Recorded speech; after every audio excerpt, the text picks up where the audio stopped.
The room was full of people, but no one was with me. That's how I remember it now, not as loneliness exactly, but as a kind of absence that coexisted with noise. Chairs scraping. Plastic bags rustling. Someone laughing too loudly near the window. The steady beeping of a machine that didn't care if anyone noticed it.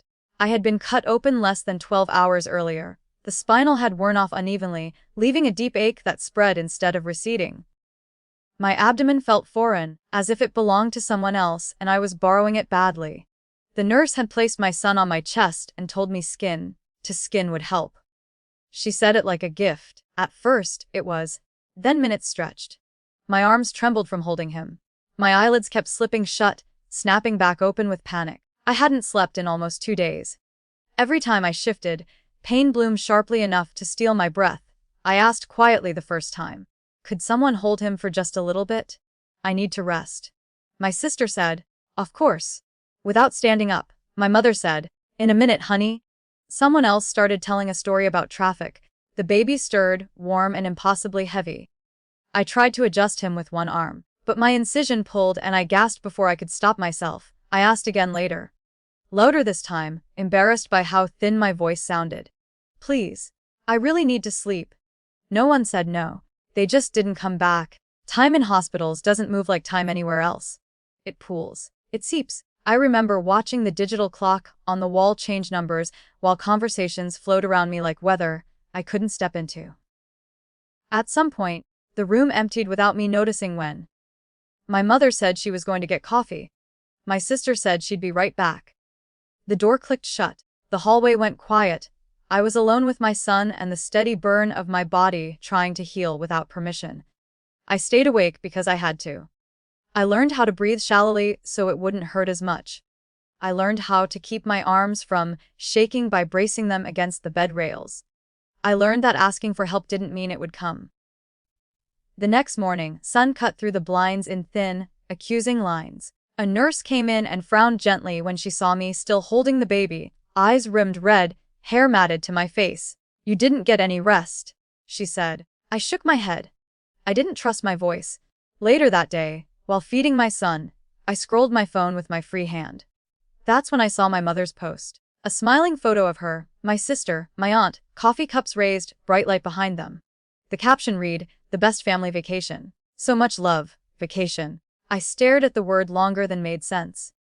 Tried to reconcile it with the hours I had spent staring at a clock, afraid to sleep, with the H that still hadn't dulled, with the fact that not one of them had come back to hold my baby so I could close my eyes.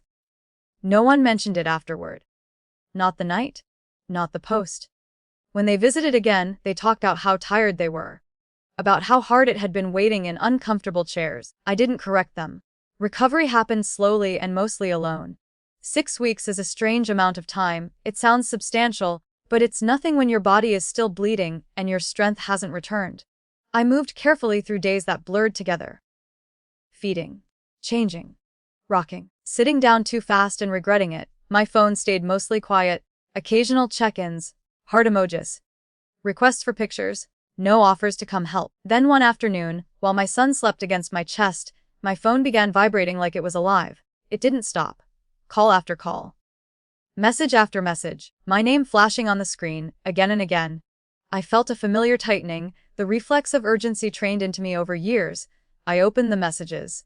Call me OW. Please, it's an emergency. Then one from my sister, finally explaining we need 5,000 now. Like today. No, are you? No, are you okay? Just need. I felt the pattern click into place with surprising clarity. All the times I filled gaps quietly. All the moments when my reliability had become an assumption instead of a gift. I looked down at my son. His face was slack with sleep, mouth slightly open, one tiny fist curled into the fabric of my shirt. He smelled like milk and warmth and something entirely new. He trusted me without question. My body still hurt. I was still healing. I was still alone. I typed back slowly, carefully. I can't help. I'm still recovering and I don't have it. The response was immediate. Are you serious? After everything we've done for you? This is really selfish. Selfish. The word sat there, accusing, as if context could be erased so easily. As if the night I begged for rest hadn't happened. As if the post hadn't existed. as if my body weren't still trying to stitch itself back together. I didn't argue. I didn't explain further. I put the phone face down on the table. The calls didn't stop for a while. Then they did. In the quiet that followed, I felt something unfamiliar settle in my chest. Not relief.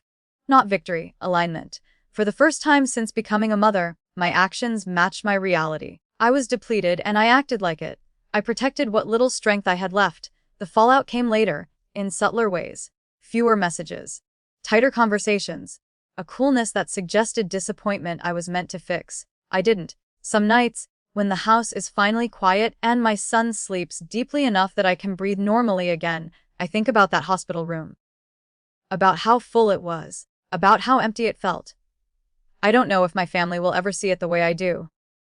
I'm not sure I need them to. I know what I learned there. About help. About visibility. About who notices when you're breaking.